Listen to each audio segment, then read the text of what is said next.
Hello and welcome back to Love and Friendship. Today we have a pretty weird and broad spread of texts to talk about, and primarily what we need to do today is talk about the transition from the Greek culture and Greek philosophy in the West to the sort of dawn of the Roman Empire and its, most powerful stages, and the sort of philosophy that it's prescribing here through the writers that we're looking at, like Theano, Ovid, Lucretius, and Cicero. I called a bit of an audible on this one. Sorry to all of you who have been listening on to the lectures, trying desperately to follow along. I switched it around. Originally we were going to start with Cicero and then make our way to the other Stoic writers, but I kind of wanted to talk about Stoicism first. And honestly, Dhammacitta is actually really easy to break into the first third and the second two thirds rather than the other way around. So yeah, we switched it around a bit. So if in fact you're scratching your head trying to figure out what's going on here, the texts that we're reading today are Theano's letter on marriage and fidelity, a couple of little chunks which hopefully I'll get around to uploading at some point from Ovid's The Art of Love, a decent portion of Lucretius's On the Nature of Things, De Rerum Natura, specifically his discussion of love, towards the, well into book 4, I think, there's a PDF that I've got that's like page 178 to 185 here, and then the first third of De Amicita leading through the first couple of sort of interactions between Gaius Laelius as Cicero reports them. But for all of the various texts that we're going to read and all the texts that I do in fact want to discuss, the main thing that we really need to talk about today is the history here. The move from Greek culture to Roman culture is a huge one. As much as we're not moving very far in time, like we're going from 3 to 500 BCE, describing, all of our Eastern texts as well as Plato and Aristotle, to roughly around 100 BCE to 100 CE. Almost all of our writers today come from there. Cicero is in fact fairly early in the list of Roman writers, insofar as he's or at least he's positioning himself very early by talking about specifically Gaius Laelius and Scipio Africanus as, these two major figures during the Second Punic War. But we're already getting ahead of ourselves. So let's start with where we left off. I mentioned briefly that Aristotle was palling around with Alexander the Great during his conquest of basically the known world at that time.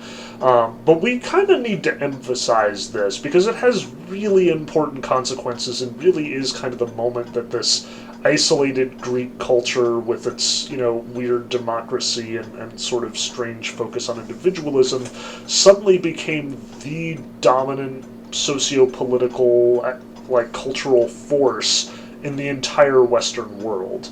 The fact of the matter is, back when Plato and Aristotle were palling around, at this point it was after Plato's day, but Plato had found his school, the Academy. Aristotle was one of his rising pupils. In this time, Philip of Macedon, Alexander the Great's father, swept down from Macedonia and took over basically the entire Greek archipelago. All of those city-states that we've been talking about all suddenly fell under Philip of Macedon's sway and control. And following up on his father's great achievement, Alexander the Great carried this party even farther. He invaded, mainland Europe via Asia Minor, what we call Turkey today, swept through the Arabian Peninsula into Egypt, swept all the way east to the Indus River, the sort of into India, the subcontinent, and just took over everything in his way. He took over the entire Persian Empire as it stood and more. And to this day, I believe Alexander the Great is the greatest ancient empire for sheer distance and size that we will see until Genghis Khan.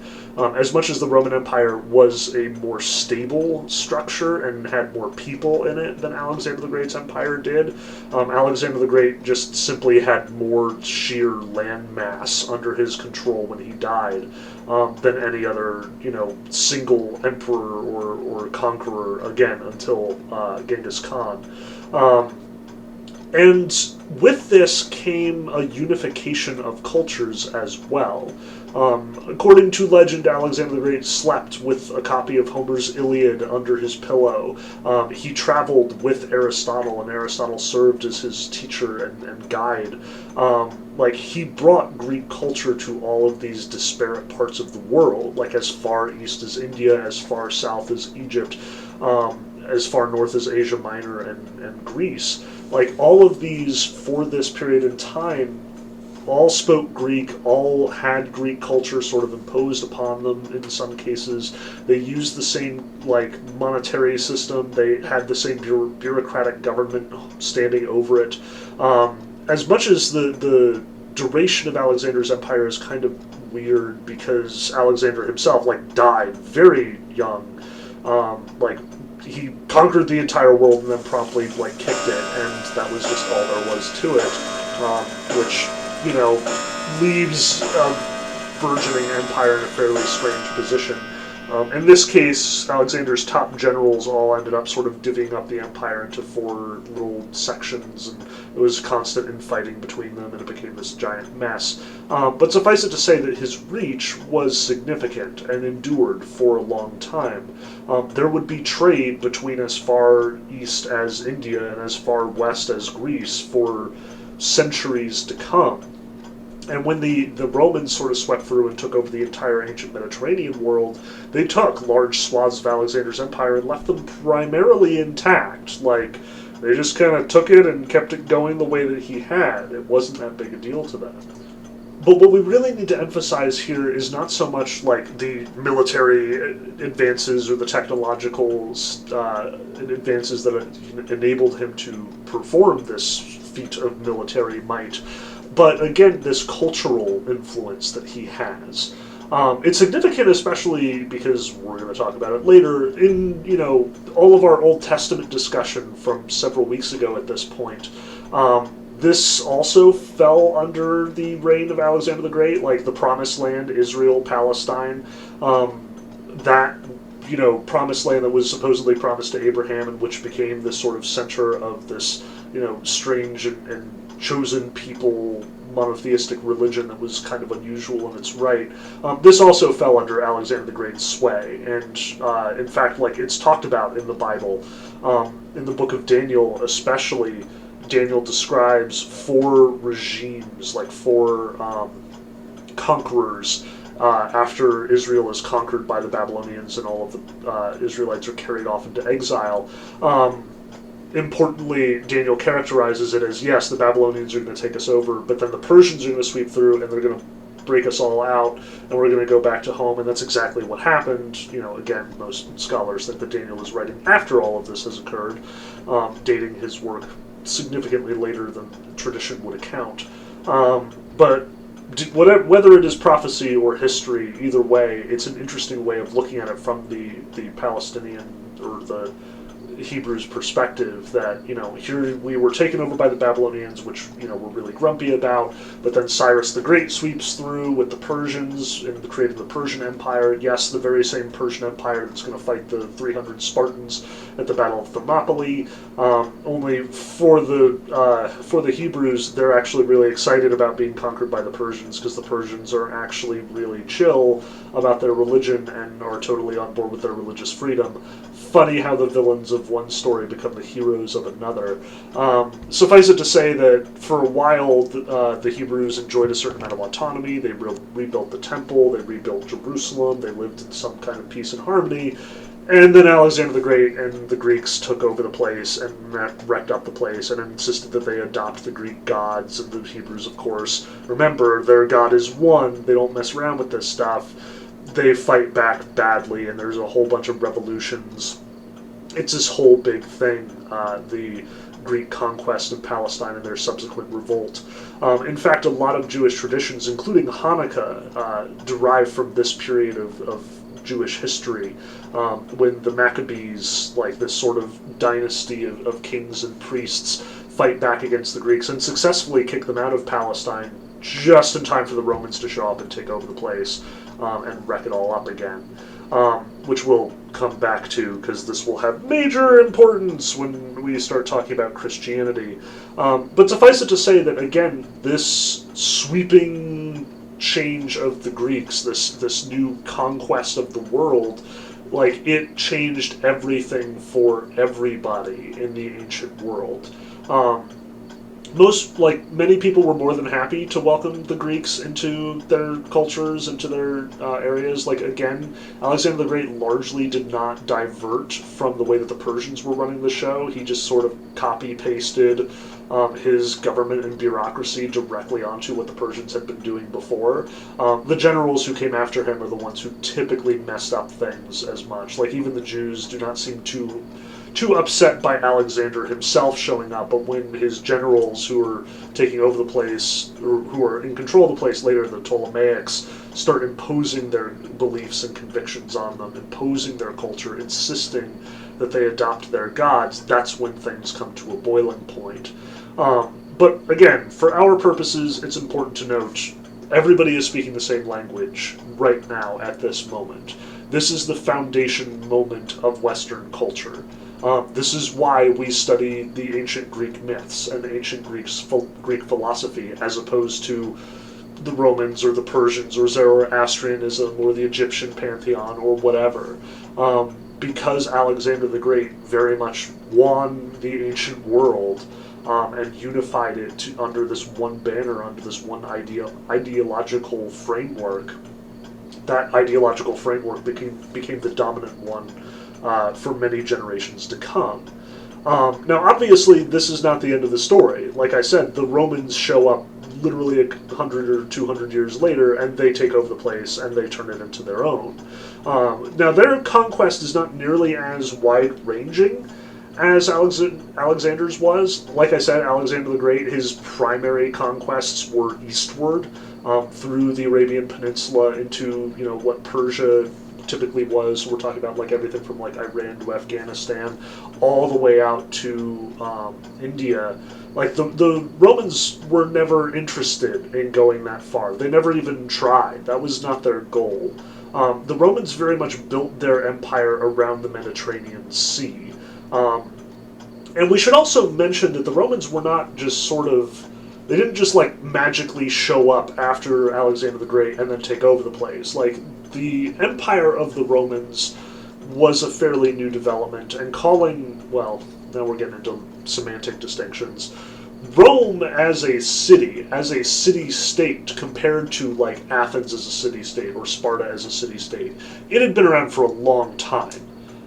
Like, various thinkers and archaeologists come to kind of different dates about exactly when the, Rome of like Romulus and Remus, if they even existed, actually came into being. But we're probably looking at something like 700, 600 BCE at the latest, which means they were around at the same time as Athens and Sparta were getting around, at the same time as the Greeks were getting around. Like, they were a power in Italy the same way that any of those city-states that we talked about in Greece would have been a power in Greece. Now, Italy is significantly different than Greece. Again, Greece is this huge archipelago. It kind of lends itself to these isolated city-states growing powerful and being largely protected from invasion by the natural barriers. Italy is something else entirely. Like, it has some pretty rough terrain for sure, but everybody is kind of bunched up against each other, and there was a lot more fighting on the continent, or like on the actual peninsula of Italy. And as a consequence, the Romans became very warlike very quickly. And this is the key distinction here. This is the thing to remember about all of Roman culture, especially in the sort of early half before the emperors show up. The Romans were very militaristic, very sort of philosophically inclined towards militarism. And their attitudes, as much as they inherit a lot of their philosophy and their culture and even the same sort of gods from the Greeks, though admittedly with different names and distinctly Roman spin to them, at the same time, like, typically all of the individuality that was emphasized by Athens gets sort of subjugated by, again, this sort of corporate communal mentality that Rome before all. This idea that, all of its citizens are serving the state and its glory. And this is significant for a number of reasons, because, again, the history of Rome is not one monolithic story. Like, we talk about Athens in its golden age and, kind of ignore the fact that it spent a lot of time fighting off tyrants or being conquered or, getting wiped out by the Spartans in the Peloponnesian War, getting overcome by Philip of Macedon and his son, during Hellenism. For the Romans, it's similarly complicated, but it's significantly more talked about. Largely because Roman culture sort of endured and continued during this time. So Roman history can sort of be logically divided into, let's call it, 4 phases. The first phase is kind of the prehistoric Rome. Rome before any historians had sat down and started recording things. Rome before sort of the glorious moments of its empire. Rome before culture had really pervaded it and turned it into as much a cultural powerhouse as it was a military and sort of like powerhouse. And that was the age of the kings. Many, many years ago, like most Roman writers sort of refer to this, apocryphic time when the kings ran the show. And, they point especially to the founders, Romulus and Remus, who were, according to legend, 2 brothers who, were, like, cast out of their house by a usurper, sent down the river, and, like, adopted by a she-wolf who suckled them at her teats, and they, like, grew up wild, and then apparently decided to found this city on the 7 hills of Rome. Romulus and Remus were twin brothers. They apparently fought for some reason. Again, stories kind of vary. There's this great story that apparently, like, Romulus was like, I'm going to build this wall around my city, and I'm going to call it Rome, and anyone who jumps over this wall will answer to me. And apparently, like, Remus jumped over the wall, and Romulus just, like, slew him on the spot and was like, ha-ha, I told you. And apparently this is, like, awesome, and the Romans love this. This is, again, probably apocryphal, but it is significant to notice that Rome did have this period of history that is largely before the historians really know what they're doing with it. So you've got, like, historians like Polybius specifically writing about the Punic Wars, or Livy trying to get back to this period and kind of failing. There's a lot of lore, a lot of myth, a lot of storytelling behind the origins of Rome in its kingly days, but it wasn't nearly as influential. Rome really started to expand after it had changed its government from this monarchy to a republic.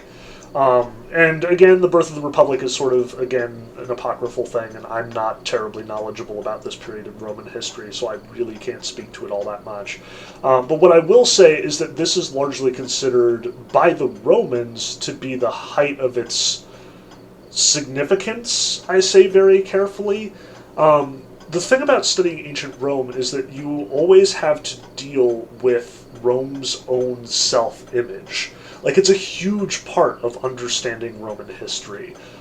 So, again, like, as much as Rome during the time of the Senate, in the time of the Roman Republic, is considered by Romans even much later, much after the fact, to be sort of the height of Rome's cultural glory, the sort of ideal version of itself. The fact of the matter is, Rome under the Republic wasn't nearly as powerful as Rome under the emperors.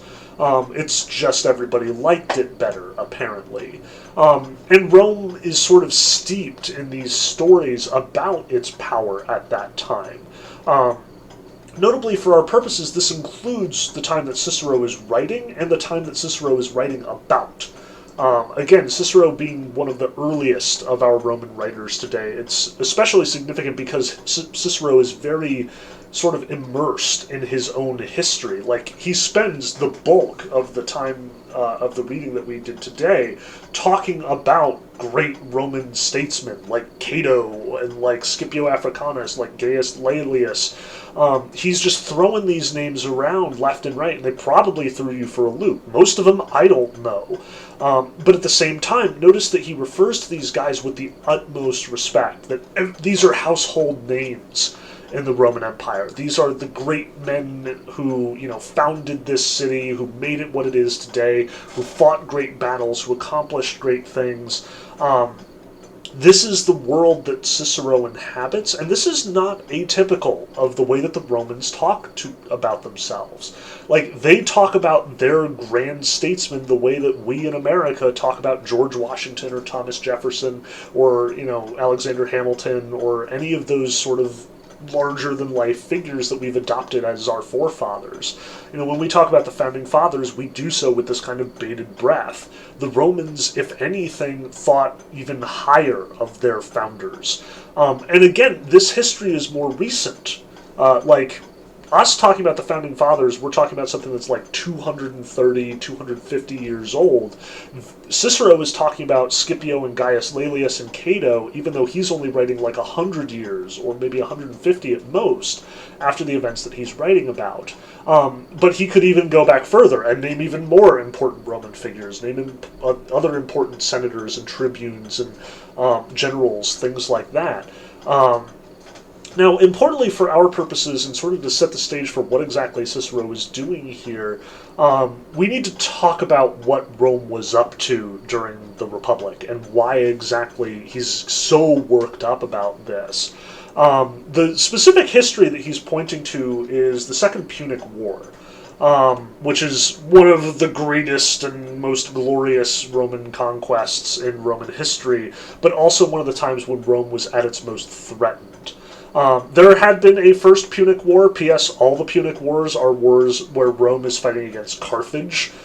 Throughout the Republic, Rome and Carthage are like mortal enemies, and, Carthage is considered like Rome's greatest threat, Rome's greatest rival, Rome's greatest enemy.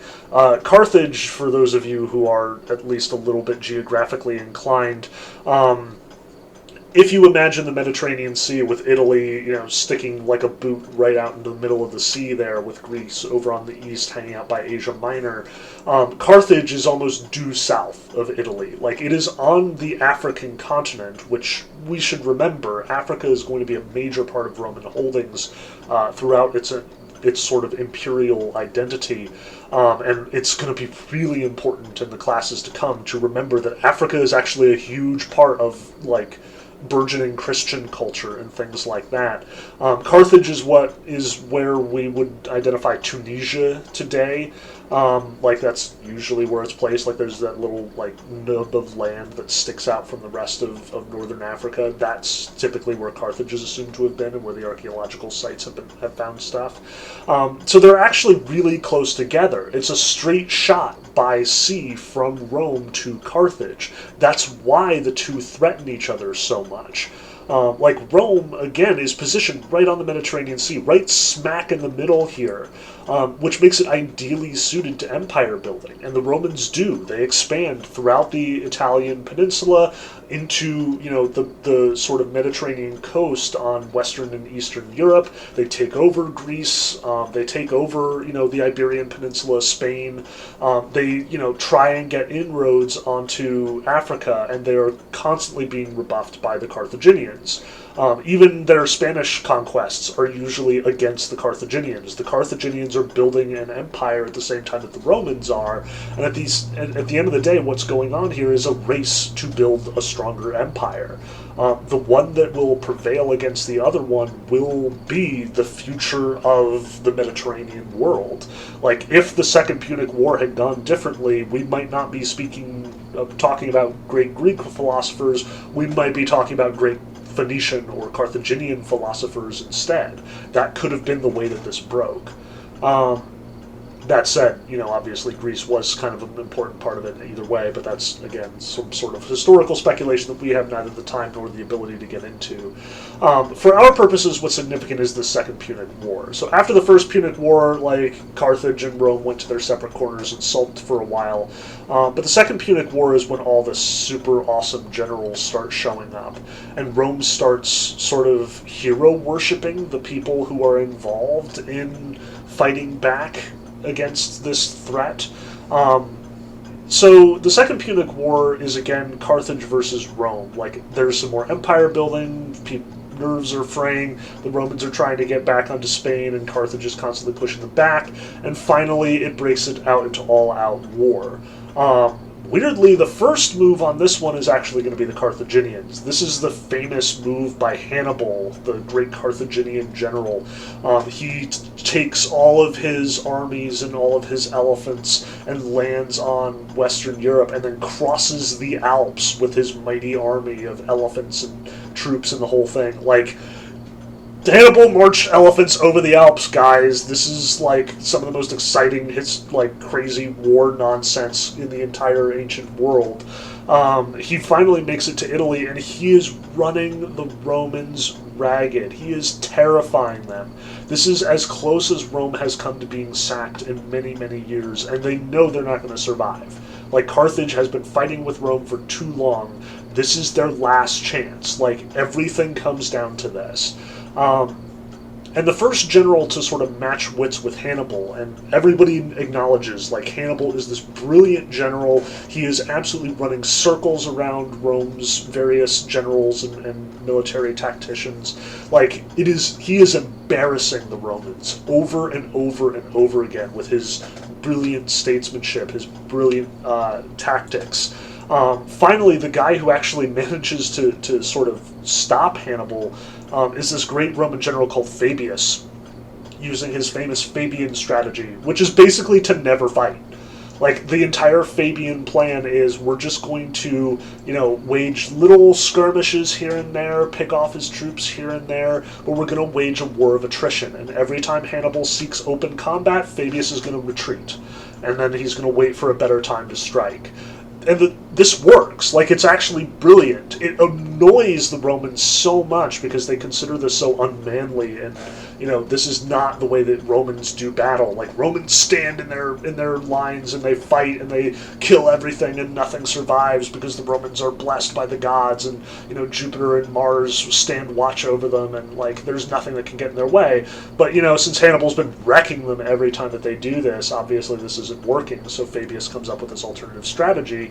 And the Roman Senate is constantly, like, telling Fabius to shut up and actually sit and fight, and sending other generals to take over the place, who Hannibal, like, promptly embarrasses, and then Fabius goes back to his hit-and-run tactics.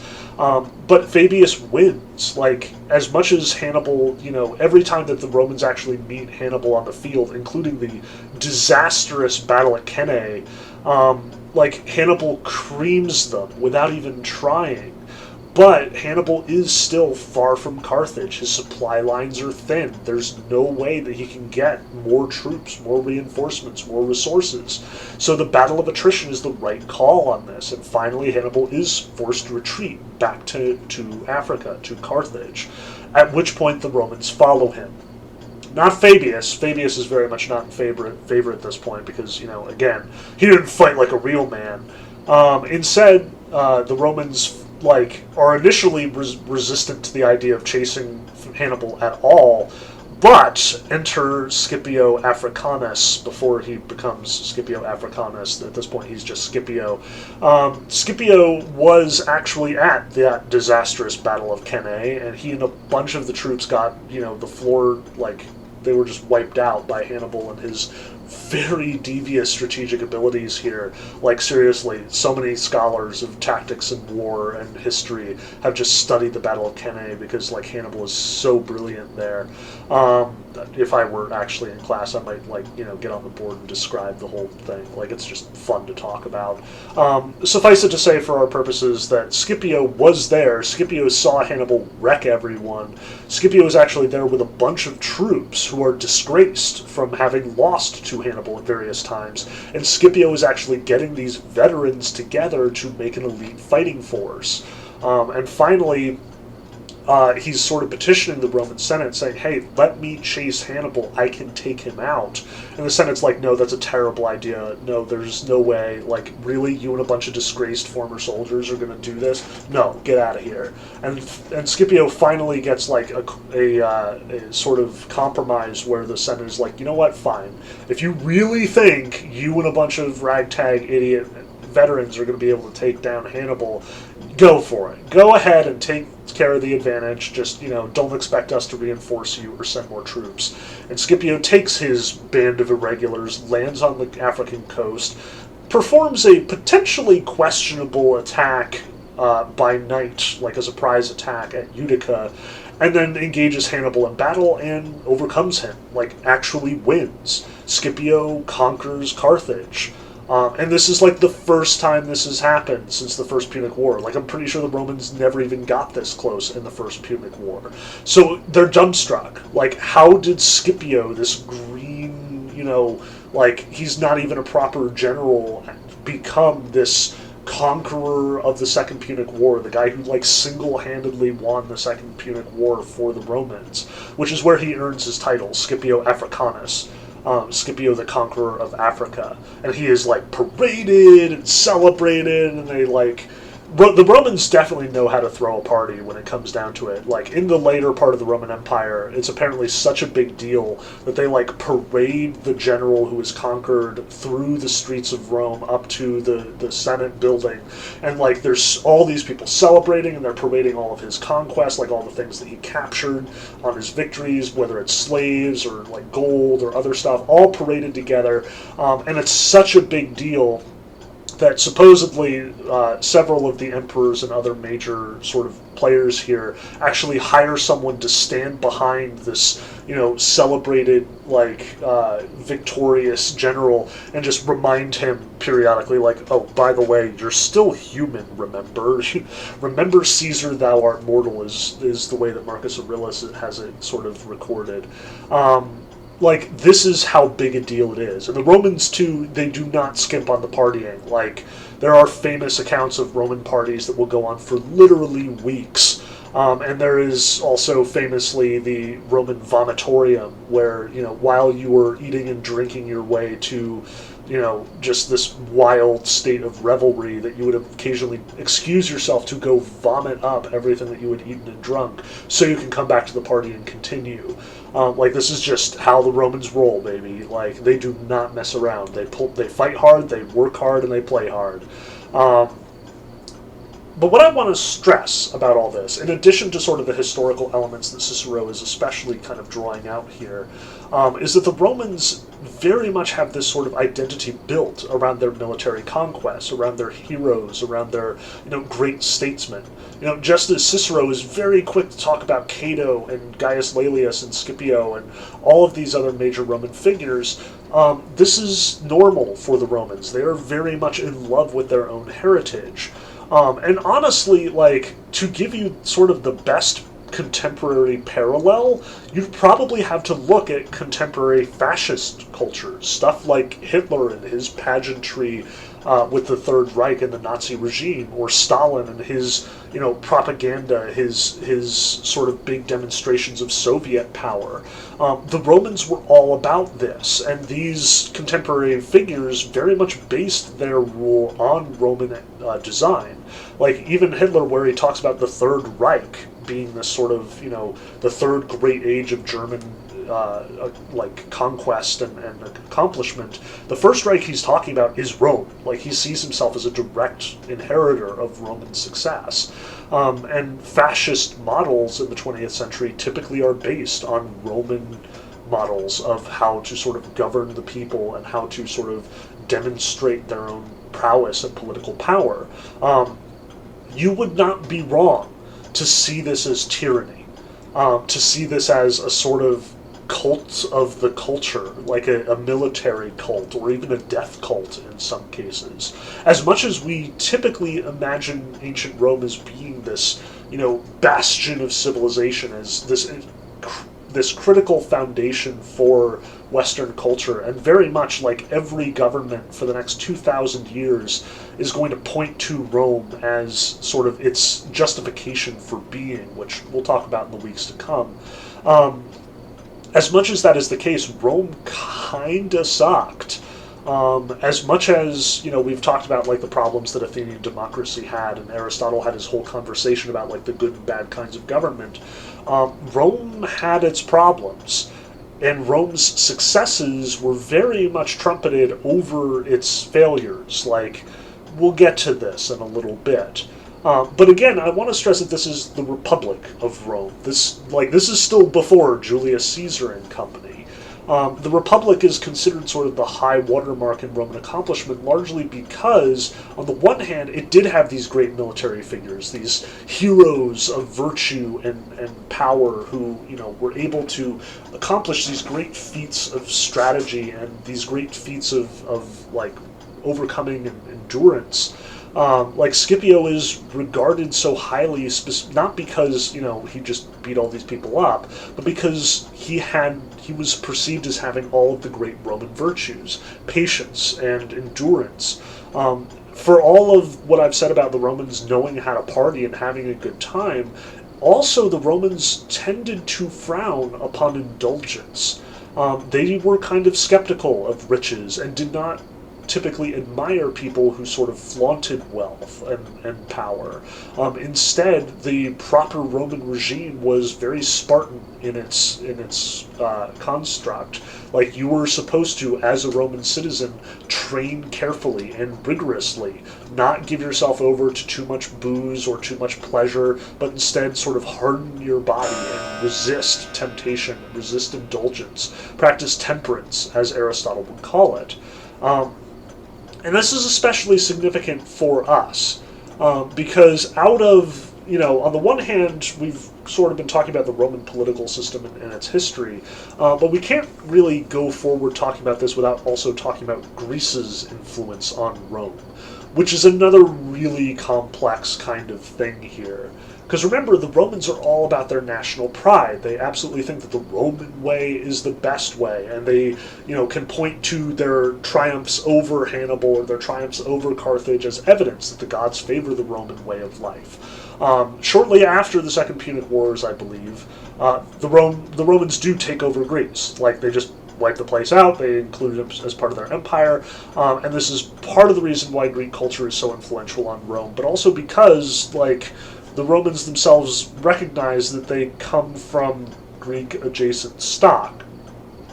Like that story about Romulus and Remus, both Romulus and Remus are considered to be part of the line of Aeneas, one of the last of the great Trojan sons of Priam, and therefore the inheritor of Troy's glory. On the one hand, Rome sees itself as being a specifically Italian, specifically Latin entity. On the other hand, they see themselves as inheriting their glory and their accomplishments from Troy in the Iliad and the Odyssey. Just as the Greeks sort of overcame Troy, the Romans kind of see the Greeks as their rivals, especially once they've successfully put the Carthaginians to bed in the Third Punic War. So you'll notice that Cicero is kind of really reluctant to praise the Greeks. Like 3 times in this section, he talks about the Greek who was admired by the oracle at Delphi, or who was called the wisest man in Athens by the oracle at Delphi. And as we talked about, this is obviously Socrates that he's referring to. But notice that Cicero never refers to him by name. Like, it's just like reading Harry Potter, where it's like, he who must not be named. Like, Socrates is apparently he who must not be named. And, every time that Cicero is like, well, there was that really smart guy, Socrates, and he said this really smart thing, he will always immediately qualify this by saying, but, Cato's smarter, and really, who was this Socrates asshole anyway? Like, what did he really do? Multiple times throughout on Friendship, Cicero is sort of quick to mention, there are all those philosophers in Greece who just have apparently nothing better to do than just sit around and talk about abstractions all day. And Gaius Laelius in Cicero's voice and Cicero himself are very quick to point out, but we Romans are practical. We don't care about high-minded ideals. We're not interested in some ideal form. We're interested in what is here and now. What can we touch? What can we, interact with? We don't care about these ideal people that Plato and Aristotle are talking about. We want to see like real people. What do people actually behave like? So we're not gonna, we're not gonna pay attention to some model of what a person should look like. No, let's look at these people who really were great, our Catos and our Scipios. Let's look at actual examples of morality and virtue, and not these sorts of theoretical people that we should aspire to, the way that the Greeks talk about it. The Romans don't like the Greeks. They're really self-conscious about them, because it's kind of very similar to the way that, like, again, to sort of bring up a contemporary parallel, the Germans in the 20th century are really self-conscious about the French. Like, you'll notice that, they take over France, they take over Paris, they install their government at Vichy, and they don't, like, destroy the place, because, again, France is considered this really important cultural center. It's really influential. It's very much the foundation of Western culture, and Hitler is loath to admit it, but it kind of has to be admitted. The Romans have a very similar relationship to the Greeks, if not more so. Like, through the first century, after the Roman emperors have come to power, there's this huge movement among Roman poets and stuff to sort of duplicate the accomplishments of the Greeks. So you've got Ovid writing his version of Greek mythology and the Metamorphoses, but with a very Roman bent to it. You've got Virgil, who is sort of like taking Homer's model of the epic poem in the Iliad and the Odyssey, and he's creating the far superior Roman epic poem, the Aeneid, which is the story of Aeneas and how he comes to like Rome and founds the city. And multiple times throughout the poem, Virgil very much emphasizes, like, here's this thing that Odysseus struggled with a whole bunch, and Aeneas, like, knocks it out of the water. Like, that Odysseus guy was such a pansy. Aeneas is where it's really at. Like, it's kind of puerile and kind of silly, but it's also very important to Roman identity to prove that the Greeks are inferior and the Romans superior. That even though every, like, rich, noble Roman citizen has a Greek tutor probably educating his children the same way that the Greek philosophers and sophists were educating Greek children, 300-400 years ago, like, the Romans have to distance themselves. Well, yes, that's because they're conquered and they're slaves, and it's okay, because Romans will always prevail over Greeks because Greeks suck. Like, it's weird to see in writing, but it's very important to our understanding of how this works. The Romans are very much indebted to the Greeks for many of their cultural accomplishments. Like, even in ancient Rome, throughout the first several centuries, like, up to, like, 2nd, 3rd century AD and beyond, Greek is still the primary language of trade in the Roman Empire. Like, as much as the Romans are like, no, we've got to kick this out and make it Latin, it just doesn't take. Whatever Alexander the Great did with Hellenism just sticks. Like, even the New Testament is written originally in Greek, because all of those Jews who are sort of watching Jesus, become a thing, and who are, writing the Gospels and writing epistles, they're all writing in Greek because that's the trade language, not Latin. No Christian is going to write in Latin until Tertullian in, like, 150-200 AD. The idea of a Latin Bible isn't going to strike anyone until well after that.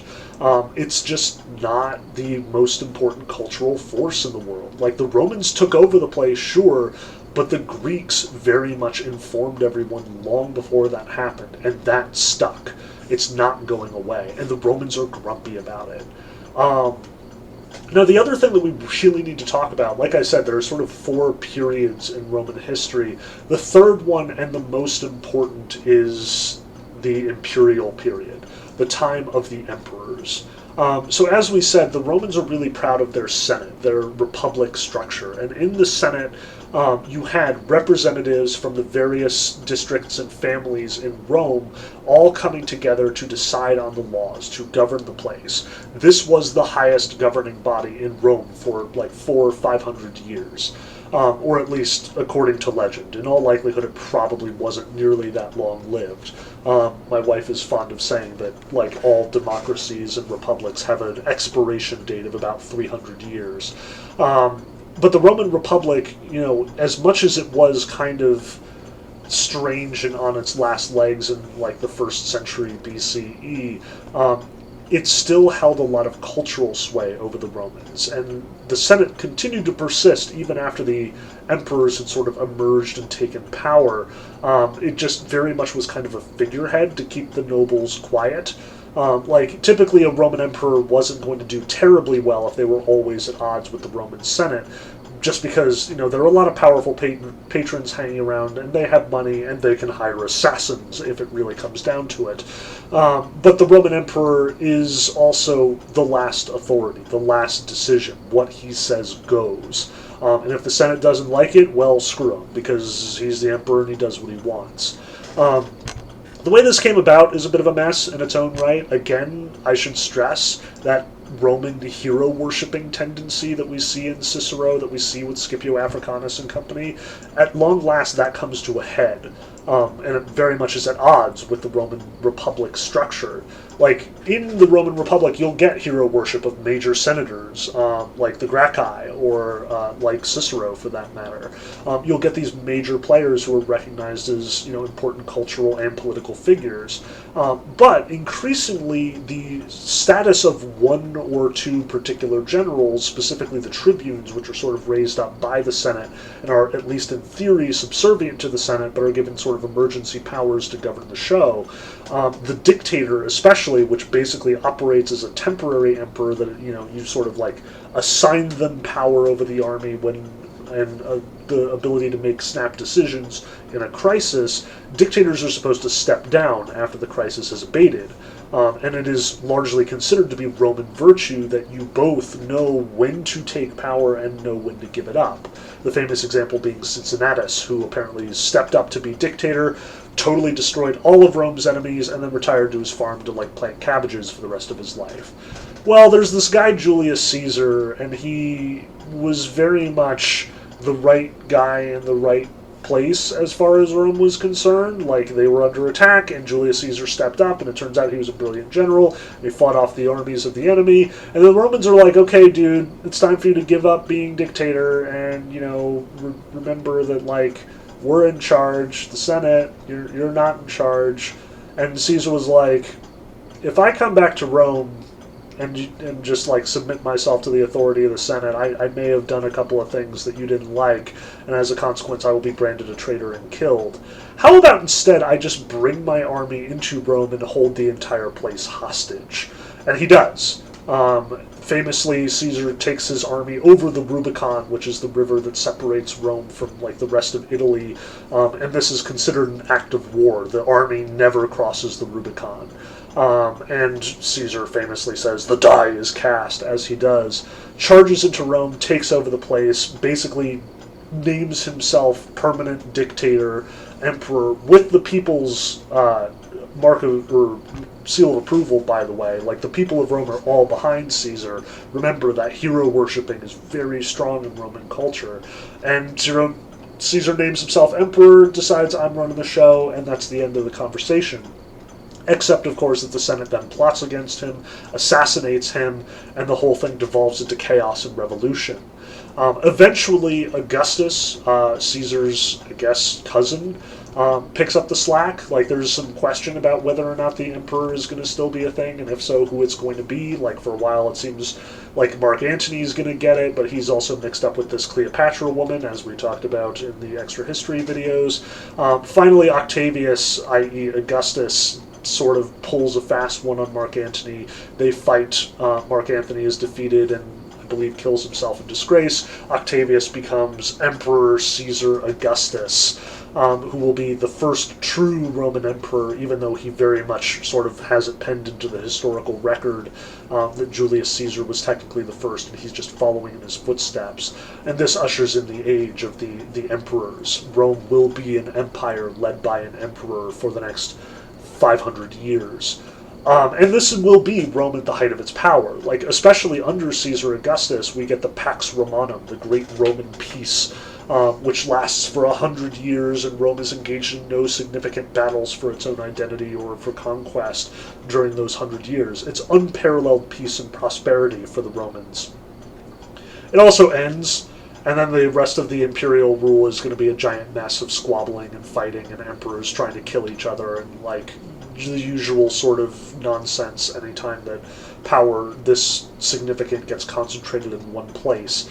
But it's worth noting, again, during Augustus's rule especially, a lot of major writers and cultural figures, like Livy, for example, the historian, they are very quick to point out, things aren't what they used to be. Life was better under the Republic, which is not a slight against Augustus in any way. It's instead emphasizing, the Roman stock has degenerated. Roman virtue has been lost. Where are the Scipios? Where are the Catos? Where are the Ciceros of days gone by? Why do we instead have all of these gluttonous Romans who insist on living a life of luxury, who are more interested in sitting on their butts doing administrative work than actually going out and fighting? Where was that Spartan lifestyle that we used to practice? And with this sort of return to form comes an adoption in philosophy as well. To sort of rewind a little bit, back when Plato and Aristotle still had their academy, Plato very much left the academy in Aristotle's hands, and Aristotle ran the academy until his death. After Aristotle, though, philosophy in Greece changed significantly. It broke, it fractured. There wasn't just one sort of ideology that was dominant anymore. As much as Socrates was obviously this huge figure, especially because of the way that Plato wrote about him, and then Plato became sort of the founder of philosophy as a sort of rigorous scholarly discipline, and then Aristotle very much built on what Plato was doing and sort of changed the way that philosophy was looking at, and under Aristotle there was one particular way. There was no obvious inheritor of the school after Aristotle's death.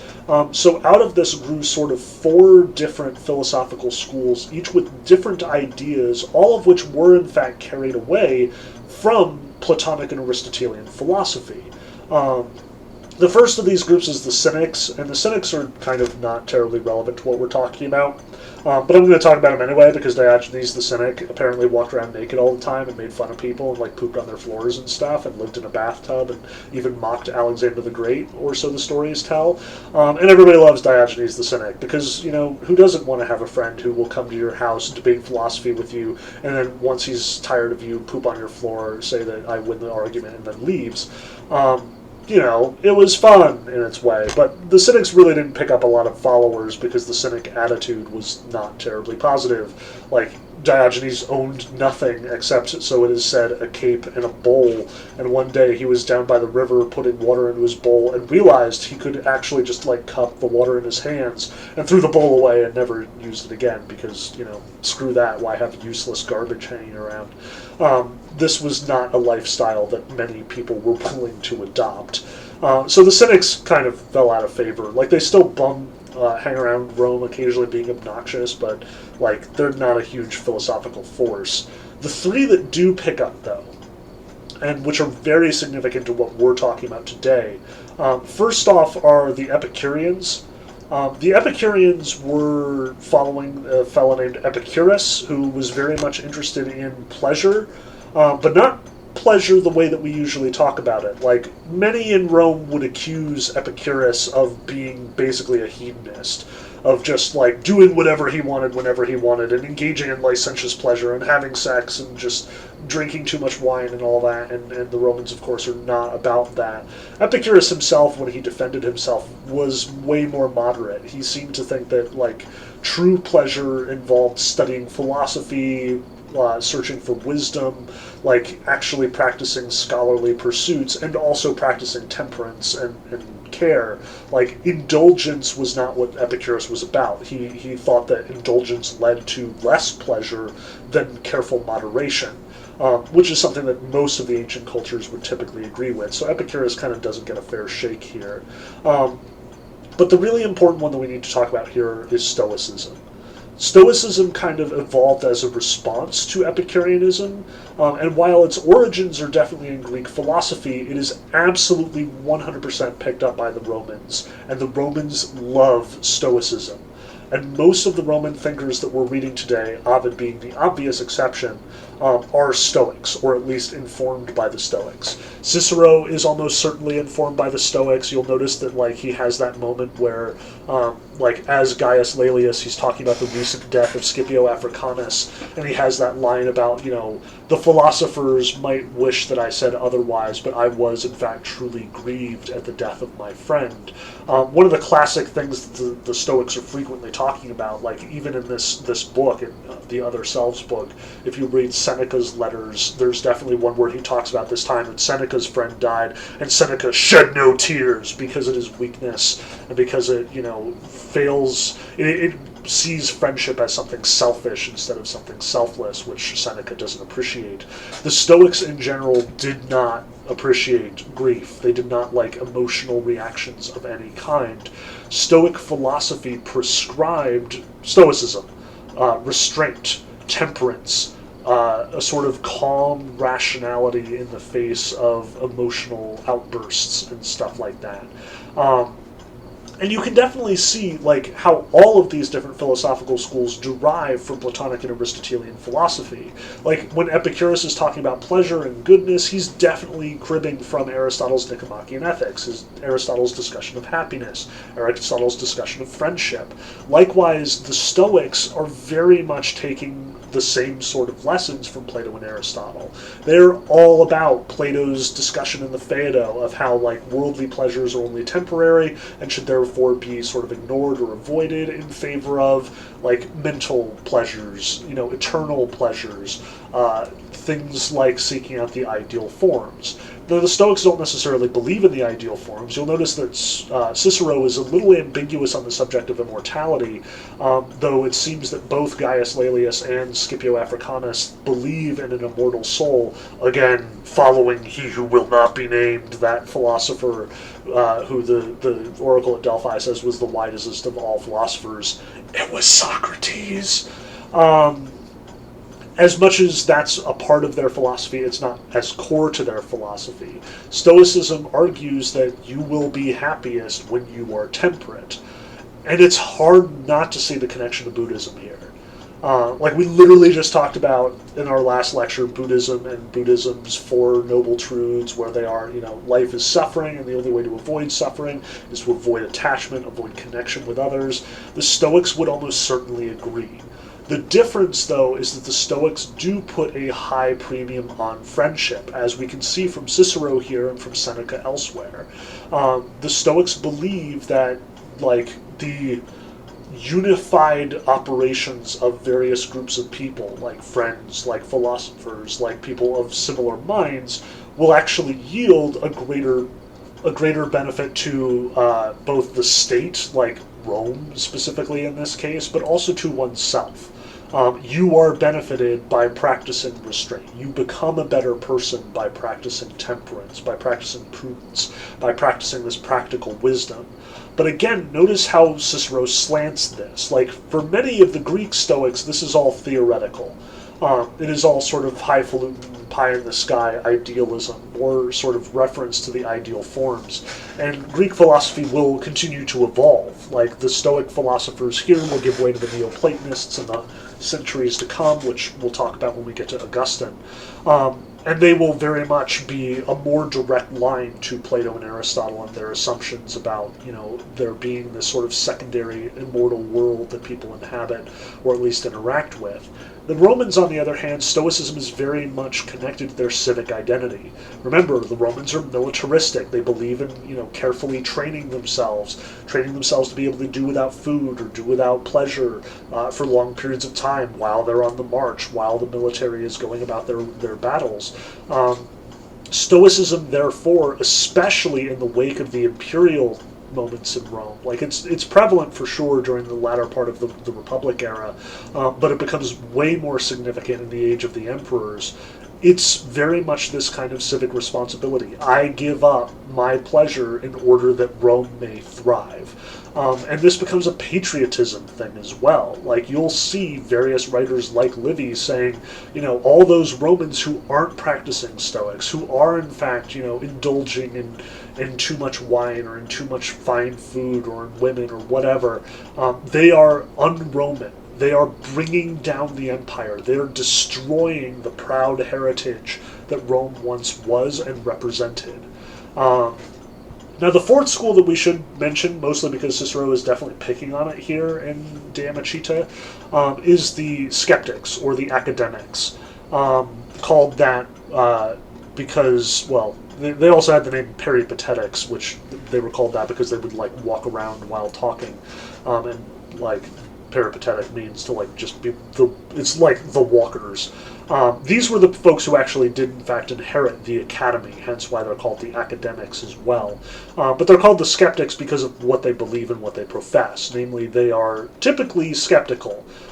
They do not want to sort of accept the kind of highfalutin Platonic systematizing or Aristotelian, like, huge philosophical, like, structure. Instead, they're more in the line of the Socrates of early Platonic dialogues, questioning things, insisting that we don't know what we think we know, arguing that we need to recognize the limitations of our thought.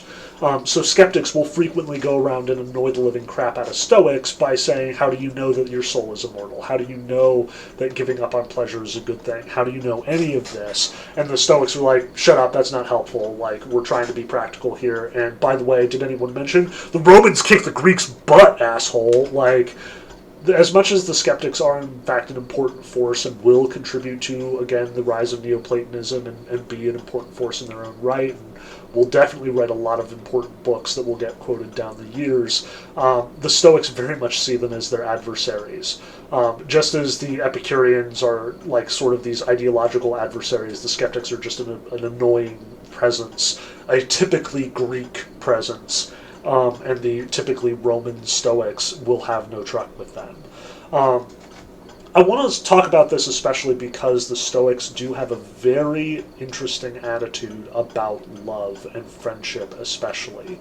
Part of that embodied here with Cicero and De Amicita, like, I do want to walk through and talk about what Cicero has to say about friendship, but also with the other texts that we talked about here, Theano and this On the Nature of Love and Marriage, as well as Lucretius especially. Like, Lucretius is probably the most Stoic of the bunch here in his De Rerum Natura.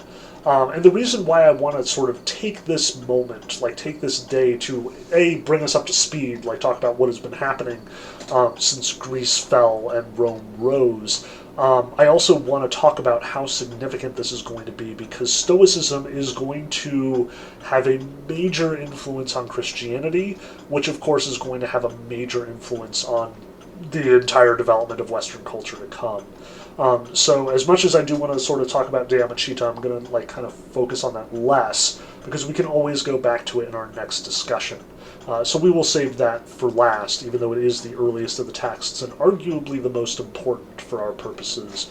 But again, we'll focus on it more next time. For now, I want to look at the other three texts.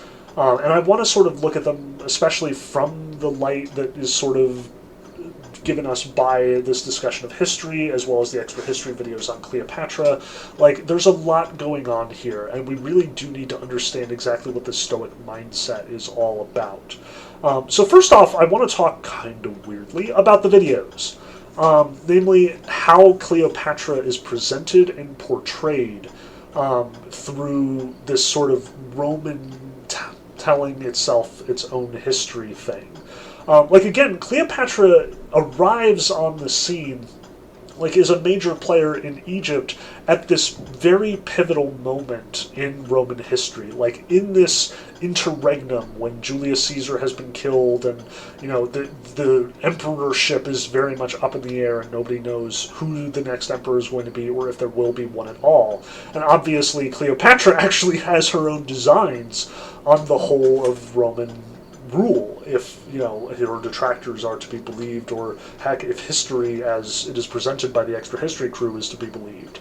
Like, I kind of suspect that Cleopatra never had, you know, designs on actually becoming a Roman emperor in her own right. She was too smart for that. But at least being in with whoever the next Roman emperor was, or for that matter, having a son to the next Roman emperor, that would be a pretty impressive accomplishment.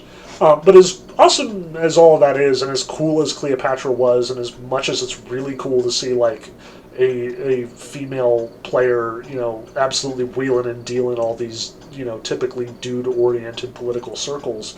As much as that is very refreshing to see, I really don't know if we can go with hardcore feminism on this one. Cleopatra is, again, complicated. But I really am interested in the Roman response to her. That's the thing that I most want to draw out here. Notice that, upon Cleopatra getting close to Mark Antony, and Mark Antony sort of talking about including Cleopatra as part of his retinue, making her his wife, notice that Octavian's response is to absolutely launch this gigantic smear campaign against Cleopatra, calling her this woman sorcerer and, painting it as though she's bewitching Mark Antony. Notice what that says about both Octavian and the people that he's trying to convince. Octavian is functioning. Octavian is operating on the assumption that Romans aren't going to take kindly to this shit. And they don't. This political campaign totally works.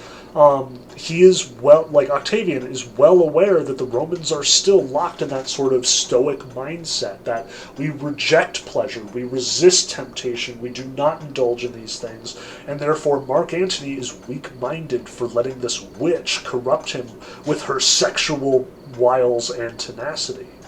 Notice the subtext here, that Mark Antony is un-Roman for fraternizing with this Egyptian woman who is obviously sort of manipulating him, as Octavian presents it. This is very much presented as this is a violation of core Roman values. This is not who we are.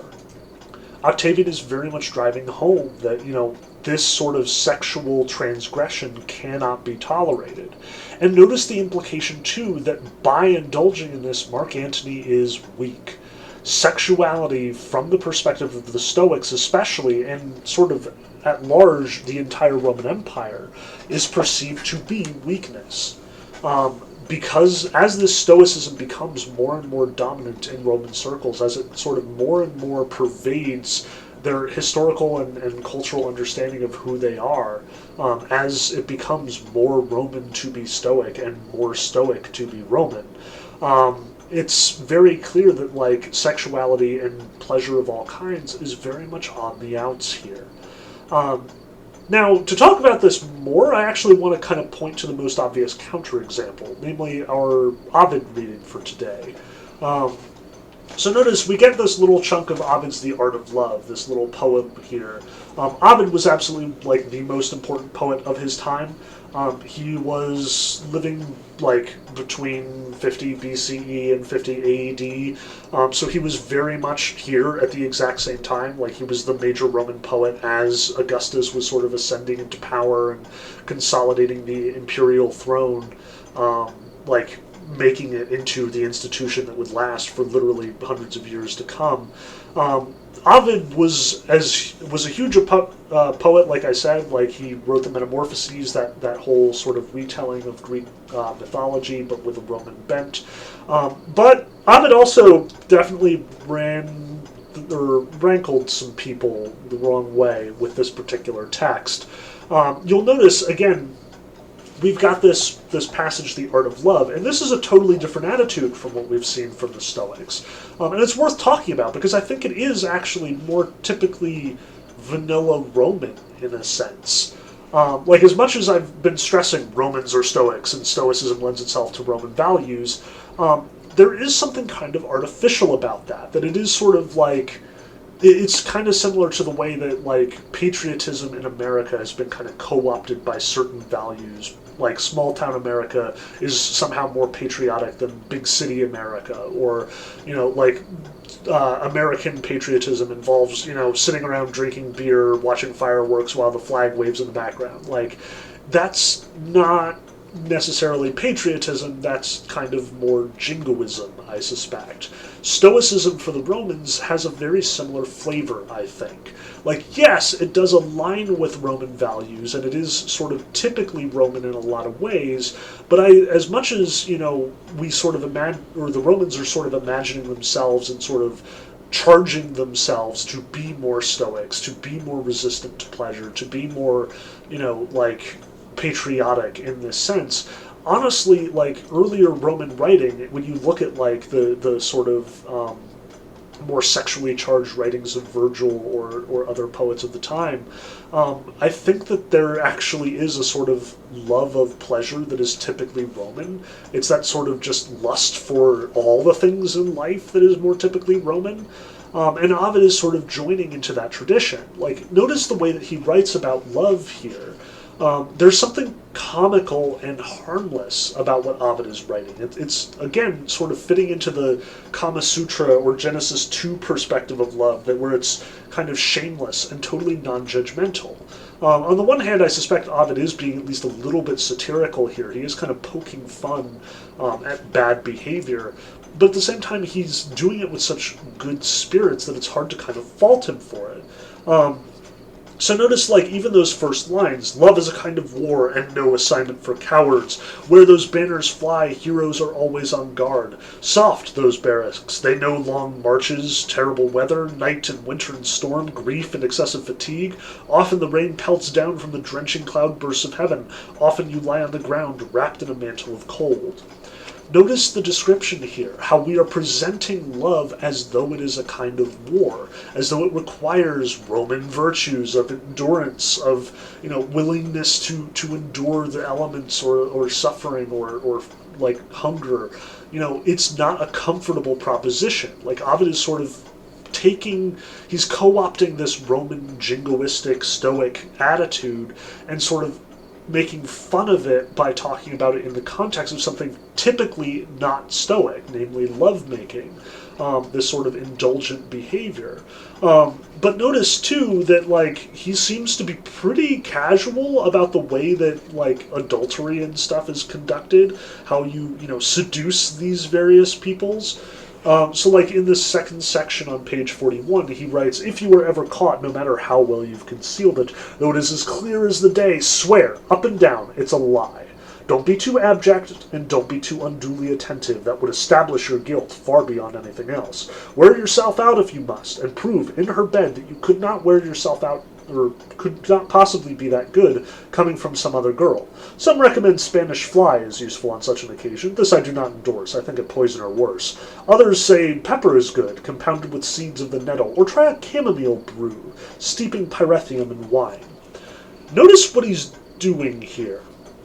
If you are ever caught cheating on your wife, and your wife demands to know where you have been, notice that Ovid instead says, like, well, don't come clean to her. That's what the Stoics would suggest. Like, you should, A, not be committing adultery at all, because, again, sexual sin, indulgence, etc., etc. The proper Stoic doesn't even have a wife, because he is instead devoted to his, intellectual pursuits and, like, military responsibilities, such that a wife would just get in the way.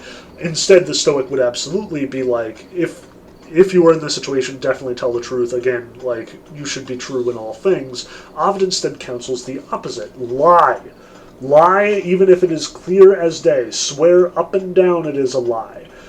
Don't be too abject, and don't be unduly attentive. And then notice he starts describing these possible remedies. Spanish fly, pepper, chamomile brew. As you go on, he'll list more and more of them and finally come on to oysters. He's listing aphrodisiacs here. What he is describing is if your wife catches you in an adulterous relationship, the correct response is to get yourself worked up, like do the Roman equivalent of consuming Viagra so you can perform, and then you can say to your wife, how could I possibly be this aroused if, I was actually sleeping with somebody else earlier this evening? Ovid is saying, he's poking fun at this idea. He's making it a sort of, like, clever slight. The deception is part of the game for him, and it's not to be, upset by. You should be okay with that. Notice, again, what he says on page 42 in the third section. I was about to omit the art of deceiving a husband, fooling a vigilant guard, crafty though either might be. Let the bride honor, obey, pay proper respect to her husband. That is only correct. Decency says so, and law. But why should you, set free and not too long ago either, by the decree of the court, have to be kept like a bride? Listen to me and learn, though your watchers are there by the hundred. If you will take my advice, you can get rid of them all. How can they interfere or stop you from writing a letter? What is a bathroom for? Tell them you have to go there. Haven't you any close friend who knows how to carry a tablet under her arm? Or perhaps tucked into the fold of a gown? Isn't she able to hide a note in the top of a stocking? Or, if that's apt to be found, in the instep of a shoe? He's telling you how to sneak letters to your loved ones, how to, get correspondence from your traps and from the places that you were not observed to the people that you were trying to seduce. Like, Ovid seems to be totally okay with this act of seduction. But as much as this is absolutely in opposition to the Stoic mindset, again, like, Ovid is, if anything, making fun of the Stoics by characterizing these sorts of plots and counterplots, the war of love, as he puts it in that opening section, as though it were something that Stoics would admire. Like, you have to endure all of these trials in order to see your beloved. You have to, successfully eat whatever it is that makes you erect so you can deceive your wife. This is very Stoic language with a very unstoic conclusion, unstoic sort of objective. It's also worth noticing that Ovid very much gets into hot water over this poem. Again, it's during the reign of Caesar Augustus that Ovid writes this, and it comes out and is in circulation at roughly the same time as it turns out that Caesar Augustus's daughter, Octavius, his daughter is apparently caught sleeping with Mark Antony's son. Ooh. Think about the political situation for this moment. Octavian has, at long last, overcome Mark Antony via war and plotting. He has totally, cast Mark Antony's reputation into disrepute by accusing Cleopatra and of, manipulating him. He has successfully completely railroaded Mark Antony from society, and then as soon as he's in power and he is, the emperor, Ovid writes this poem at the same time that his daughter is being caught sleeping with literally the enemy, the potential, revolutionary here. This is a really tough spot for Caesar Augustus. It is very much a crucial moment in Rome's sort of development, and Ovid is not making things better. Scholars still kind of disagree about exactly why Ovid got exiled, but it is generally considered that this poem certainly did not help the situation. But what's more, I want to kind of point to the political situation, the political climate at this moment, because it's kind of interesting to see how all of these things are interacting. Again, notice that Augustus is in this really difficult spot. He is very much trying to, say that Rome is still what it used to be. Yes, you have emperors now. I am the authority. I am, the highest authority, and Augustus will even institute this policy where emperors upon their death will be turned into gods. This is a huge move. It's going to require a lot of, politicking to get across. And at the same time, you've got guys like Livy who are coming out of here thinking, oh, why can't we be Romans like we used to be? Why can't we practice Stoicism?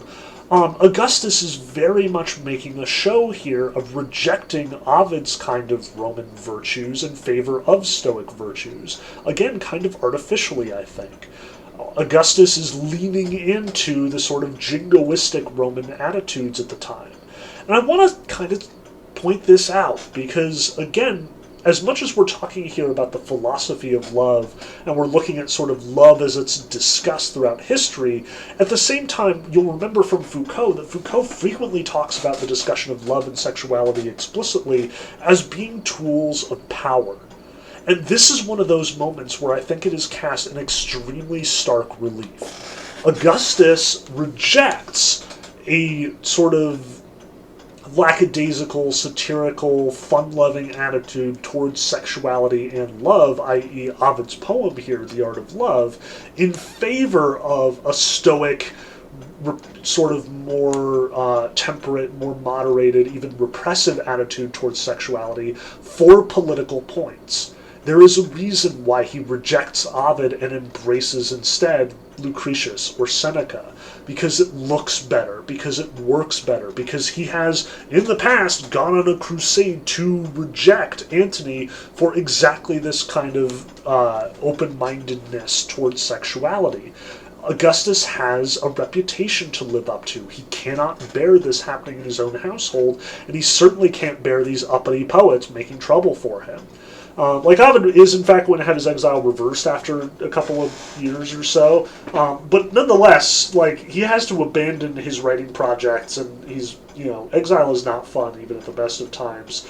It's not what it used to be, but it's still not good. It's significant, though, for us to notice that, again, it's a lot of the development of the history of philosophy is subject to these kind of political factors.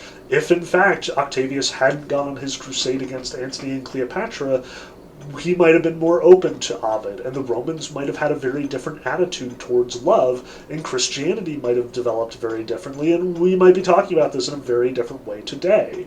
Likewise, because Augustus was really paranoid about his daughter's affairs, because he had, a reputation to upkeep where he was, not tolerating sexual infidelity a la Mark Antony and Cleopatra, he was in a bit of a spot here and could not tolerate Ovid's license over, say, Lucretius's rejection of sexuality and love. So Stoicism became the dominant force in Roman self-identity and Roman philosophy, and their view of love, by consequence, became the dominant voice as well. So when we see later Roman writers like Augustine or like Tertullian, other sort of nascent Christian writers talking about love, they're going to do so with a lot of skepticism, with a lot of criticism, perhaps more than is warranted. Again, part of the goal in this class is to see how these historical factors influence philosophy. This is a great moment to see that in action. Now, with that in mind, let's look at the more Stoic writers on their treatment of love, like in contrast to what Ovid is writing about. So, on the one hand, the one that I really want to sort of draw out, this one I very much added to the class from Professor Roy's initial configuration because, like, I was stumbling across it in the Simon May book, and I was just very struck by how strongly Lucretius is talking about this. I want to look at De Rerum Natura, on the nature of things. And in De Rerum Natura, again, Lucretius is a hardcore Stoic. It comes through very clearly throughout the text. But he is very much doing a very Aristotelian project. Namely, he is looking at the natural world. He is talking about what Aristotle would call physics, or biology, as we might call it today. He is looking at, like, animals and their interactions with one another, and he's looking at sort of the way that things work. And, this is obviously a really long text. I included the entire PDF because it's the only version that I could find. Didn't quite, copy-paste neatly. We are dealing with not, any of the other things that he talks about. Like, again, if you look at the chapter titles here, we're dealing with the ultimate constitution of the universe, motion and forms of the atoms, the soul and its nature, like typically Aristotelian physics kind of things. But then here in Book 4, we're talking about psychology, sensation, thought, and what is essentially the mind. We are doing on the soul stuff, which, again, this was an incredibly important text for Aristotle and the Aristotelian canon, so it makes sense that Lucretius would get around to it. But notice what Lucretius has to say about love here on page 178 and following. There is stirred in us that seed whereof we spoke before, when first the age of manhood strengthens our limbs. So, seed, puberty, it's very clear what we're talking about here. For one cause moves and rouses one thing, a different cause another. From man only the influence of man stirs human seed, and as soon as it has been aroused, bursting forth, it makes its way from out the whole body, through the limbs and frame, coming together into fixed places, and straightway rouses at last the natural parts of the body, and there arises the desire to seek that body by which the mind is smitten with love. So, this is obviously very wrong from a biological standpoint. No, the seed does not, in fact, infest all of the parts of the body when one is aroused. Though, hormones could, I guess, allegorically or analogically be described to be doing this. I don't know. I am not a biologist. I do get the sense that this is not right, though. But notice what he goes on to say. For notice that it is the mind is smitten with love. It is struck by love. It is sort of affected by love. It is a passive sort of relationship. But he gets even more sort of vivid with his description here. For as a rule, all men fall towards the wound, and the blood spurts out in that direction whence we are struck by the blow, and, if it is near at hand, the red stream reaches our foe. Thus, then, he who receives a blow from the darts of Venus, whoe'er it be who wounds him, inclines to that whereby he is smitten, for an unspoken desire foretells the pleasure to come. Notice the description here. Love is a blow, a wound. We are struck, smitten by the darts of Venus. And we still use this language to some degree today, like love struck or falling in love both indicate this kind of, like mortal vulnerability, this kind of, oops, and now I'm stuck in this situation. Lucretius is probably not coining these ideas, although it certainly does seem to be an interesting parallel, and I'd be keen to sort of investigate further. The Greeks have similar ideas, so again, he's not pioneering it, but it's very prevalent here. But notice that Lucretius is very much emphasizing the sort of debilitating quality of love.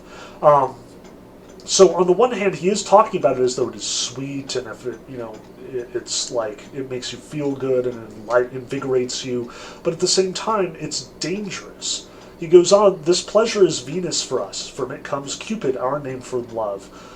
From it, first of all, that drop of Venus's sweetness has trickled into our heart, and chilly care has followed after. For if the object of your love is away, yet images of her are at hand, her loved name is present to your ears. But it is best to flee those images, scare away from you what feeds your love, and to turn your mind some other way, and vent your passion on other objects, and not to keep it set once for all on the love of one, and thereby store up for yourself care and certain pain. For the sore gains strength and festers by feeding, and day by day the madness grows, and the misery becomes heavier, until you dissipate the first wounds by new blows, and heal them while still fresh, wandering after some wanton, or else can turn the movements of the mind elsewhere. Notice the description here. Madness and misery and wounds by new blows, and venting your passion on other objects. Like, flee these images, scare away from you what feeds your love. Lucretius is very clearly suggesting, like prescribing to us, do not follow love where it wants you to go. It is dangerous. It will drive you to distraction. It will make you crazy. It will hurt you, and you will suffer, and you will be in pain. And while your one wound heals, new wounds will spring forth. This is not healthy. And this is very much the Stoic attitude here. Again, the Stoics are all about sort of restraining yourself, protecting yourself from these passions in order to prevent yourself from being caught up in this. Now again, the parallels to Buddhism seem really clear here. It's very obvious that the same sort of motivation, the same sort of logic, pain is caused by being in love, Buddha tells us, therefore do not make connections, do not allow yourself to become vulnerable. Lucretius is saying virtually the same thing here. And now there's not a whole lot of evidence that Buddhism in any of its forms wandered over into Greece and the Western world. But remember that Alexander the Great did make it all the way to India. It is entirely possible. Buddhism would have been in its infancy at the same time as Alexander the Great is palling around doing his Hellenism thing. It's possible that Buddhism in some form or another got picked up by the Greeks, and then eventually by the Romans. It's not beyond the pale. At the very least, the influences that brought about Buddhism are certainly something that affected the soldiers marching with Alexander as they founded new homes, as they settled down in the various parts of the empire. It wouldn't be totally impossible to imagine that Buddhism and Hinduism have some influence on Stoicism, especially because they do come to a lot of the same conclusions, especially because a lot of the warnings are very similar. It's pretty obvious. You could definitely draw the parallels between this and the Dhammapada. It's there. I wouldn't draw a direct connection. I'm definitely not knowledgeable enough to know, who, if anyone, would make that connection, or, how plausible that is. But I think that it's definitely worth noticing. that, like the Buddhists, the Stoics are very much against making connections because of the way that that makes you vulnerable, makes you, potentially not yourself. Now, the difference here is that the Stoics seem to have a much higher, premium on freedom. Like Cicero is obviously in favor of friendship, very much in favor of friendship, to the point that he's saying that nothing is worth doing without friendship is the highest pleasure of all things. And while I suspect Cicero of doing a little bit of rhetorical grandioseness here, he may not, he's doing more oratory than philosophy, and he may very well just be talking this stuff up. Rather than actually arguing for its significance, I think it's worth noticing that the Stoics, as a rule, do value friends, but in a sort of Aristotelian sense, with this idea that, you are both practicing virtue in parallel, and therefore improving your circumstances, recognizing each other's virtues. This is a friendship, a relationship that sort of keens the soul, makes it sharper instead of duller. So what Lucretius is describing here is a passion that overwhelms you. Friendship is a passion that makes you colder, if that makes sense. Friendship makes you more of who you are, and that's why the Stoics value it, and that's why the Romans value it. Which is why I suspect that this is very much more a Roman thing than a Stoic thing, as far as Cicero is concerned. But again, notice the way that Lucretius is specifically getting down on love all over the place. Passage after passage, he's emphasizing, anyone who shuns the fruits of Venus will, choose the joys which bring no pain, but pleasure does all of these things, makes you lovesick. The passion of lovers is constantly, taking over their bodies. He's talking about it from this biological perspective, we're, infected with love. And therefore it is to be avoided. It is too dangerous. It is wrong. Even, at its best form, on page 181, he's saying, and these ills are found that in love that is true and fully prosperous, but when love is crossed and hopeless, there are ills which you might detect even with closed eyes, ills without number, so that it is better to be on the watch beforehand, even as I have taught you, and to beware that you not be entrapped. Love at its best is dangerous and all-consuming and will, take you over, and that's, the best possible circumstance. The worst is, it's crossed and, people will commit suicide and they'll get, covered in madness, and here are all these examples of various, great mythic figures who are, potentially destroyed by love.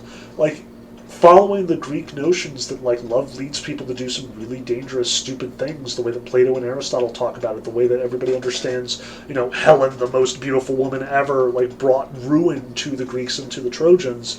The Romans and the Stoics especially very much buy into this, very much believe this, very much agree with this. Lucretius is the poster child for love is dangerous and therefore avoid it. Now, Lucretius is not just limiting this to just love either. A lot of De Re Ram Natura is very much devoted towards sort of rejecting the physical world altogether, which may very well be another parallel that we could draw to Buddhism, although I suspect it's in a very different means here. Again, Lucretius is sort of emphasizing this in the same way that Plato is talking about these sort of ideal forms, this higher reality that we should engage in rather than getting caught up in, the sensory, world that we interact with. Just as we talked about the allegory of the cave, where what you see in your day-to-day life are just shadows, and really what you should search for, the ideal forms, which have so much more reality. I believe that Lucretius is following that train of thought much more, which might end up with us asking questions about, well, what are the relationships between Plato and, Buddhism or Hinduism or, the early stages? Who knows? That's, again, way beyond my pay grade, and I don't think anyone has any really compelling evidence that Plato had any interactions with the Hindu world at all, although it's, again, not out of the realm of possibility. Suffice it to say that Lucretius is on this track. Lucretius is turning up the volume on what Plato was talking about in the Symposium. These suggestions that love at its best is love of beauty, love of the ideal, and not love of a single person. Lucretius is basically looking at Alcibiades in the Symposium, run away with love, completely caught up in his passion, insane for his love of Socrates, and saying, therefore avoid all love. All love is dangerous. All love will carry you away. The best you can hope for is just like a madness that pervades your senses. The worst can drive you to distraction and death. It is best to avoid. Lucretius is just unapologetically saying that this is dangerous business and no good Roman citizen will indulge in it. And notice, too, that this doesn't just have to do with Roman men. Like, this entire lecture we've been talking about the men because Rome, if anything, is even more masculine-centric than the Greeks were.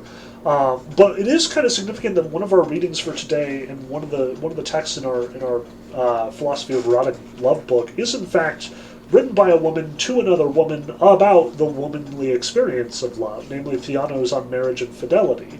But at the same time as this is sort of like, this is very much women writing to women, and Theano is characterized in the little preface here as being a Pythagorean, this reeks of Stoicism as well. And the Pythagoras that she's probably relating to is, in all likelihood, a Pythagoras very much informed by Stoicism. Notice that this wife is talking to another wife about her husband being caught up in some concubine and advising her not to make trouble about it. Like, again, she is prescribing typically Stoic, typically sort of Roman values here. So notice, like, in this greeting, I hear repeatedly about your husband's madness. He has a courtesan, also that you were jealous of him.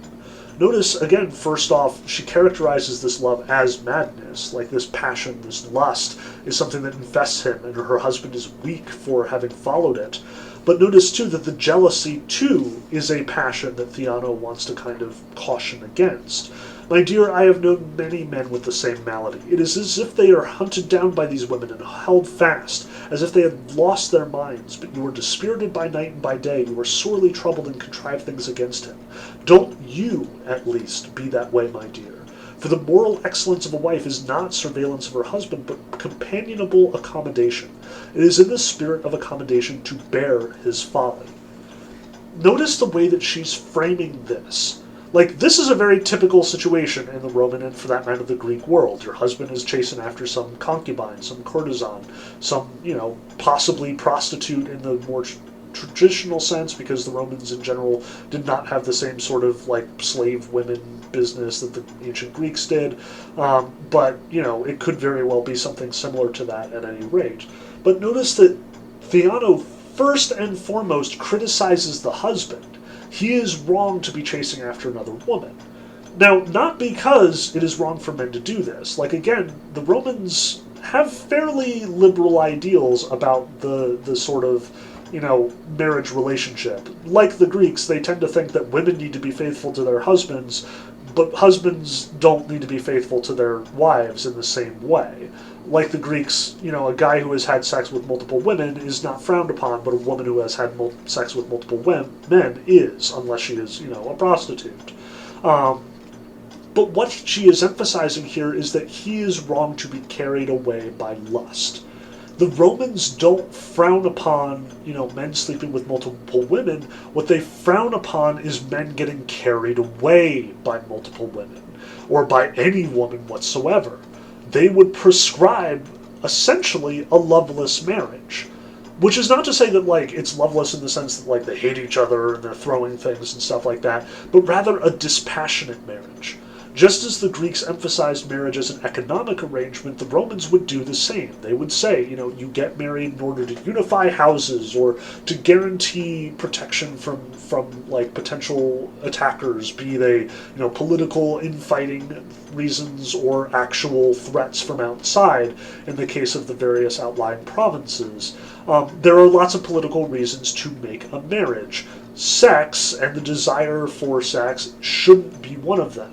A proper Roman citizen resists that urge, does not love his wife in that way, does not get carried away.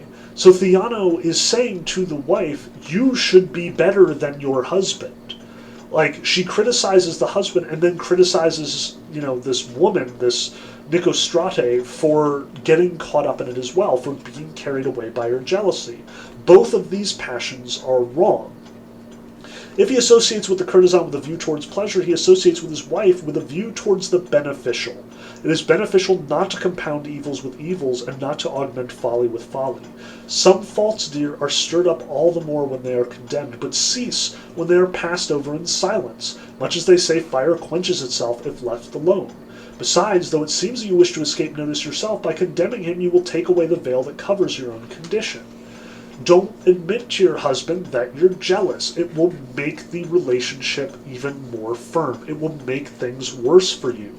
As a stoic woman, you should be bearing with this with equanimity. That's the suggestion here. And notice that this is not sort of like an anti-feminism, stay in your place kind of attitude.